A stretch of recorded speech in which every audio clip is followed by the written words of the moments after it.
Hi, Sweetie Pie. This is another poem in the book we've been reading from, Days to Celebrate, a full year of poetry, people, holidays, history, fascinating facts, and more, by Lee Bennett Hopkins, illustrated by Stephen Alcorn. Here's another illustration on the page we're going to reach now. We're now into March, and this is commemorating Harriet Tubman, but instead of commemorating her birth date, this is her death. March 10th, 1913. She was born a slave, and slaves were didn't have birth records the way others did, and so they don't know the day or even the year for sure that she was born, but they do know the year and day that she died, which was March 10th, 1913. She was born Araminta Ross, they think, in 1820. She died in 1913. Later known as Harriet Tubman, she was born into slavery in Dorchester County, Maryland, not that far from here. Escaping from her master, she became a conductor on the Underground Railroad, a system to help slaves reach freedom. It's not a real railroad like you've ridden on trains, and the conductor is not a regular conductor who walks up and collects the tickets. It was a secret system where slaves who were escaping found shelter and food and places to stop along the way. It took a lot of courage and difficulty for the slaves who were fleeing, and also danger for the people helping them. During the Civil War, she led more than 300 African Americans from slavery, earning her the nickname Black Moses. Excuse me. The date of Tubman's birth is unknown.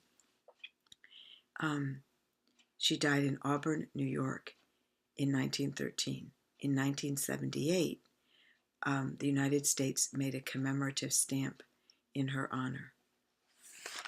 The poem is called Freedom. Harriet Tubman, Auburn, New York, 1861, and the poem is by Bobby Katz. Before I rode the railroad, I didn't understand. I thought that tracks were tunneled underneath the land. The Underground Railroad runs out of sight. The last stop is freedom, if you ride it right. Good people gave me food and hid me all the way until I reached Pennsylvania at sunrise one day. I stared at these black hands to make sure I was me. I felt I was in heaven. At last, I was free. I worked as a cook, saved my money, and then I went down south again and again to lead others to the stations, women, children, men. Yes, I worked and I saved, and I kept going back. I never lost a passenger or ran my train off the track. Folks began to call me Moses. The thought tickled me. Moses. There was a conductor who set God's children free. And I think they said there was a stamp in 1978, and now in the redesign of the $20 bill, they're putting her on that. Let's see. I think I'll read a separate one for the next poem.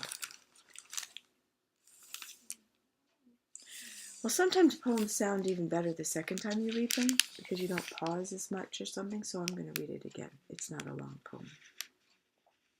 Freedom, Harriet Tubman, Auburn, New York, 1861. Bobby Katz. Before I rode the railroad, I didn't understand. I thought that tracks were tunneled underneath the land. The Underground Railroad runs out of sight. The last stop is freedom, if you ride it right. Good people gave me food and hid me all the way until I reached Pennsylvania at sunrise one day. I stared at these black hands to make sure I was me. I felt I was in heaven. At last, I was free. I worked as a cook, saved my money, and then I went down south again and again to lead others to the stations, women, children, men. Yes, I worked and I saved, and I kept going back. I never lost a passenger or ran my train off the track. Folks began to call me Moses. The thought tickled me. Moses, there was a conductor who set God's children free.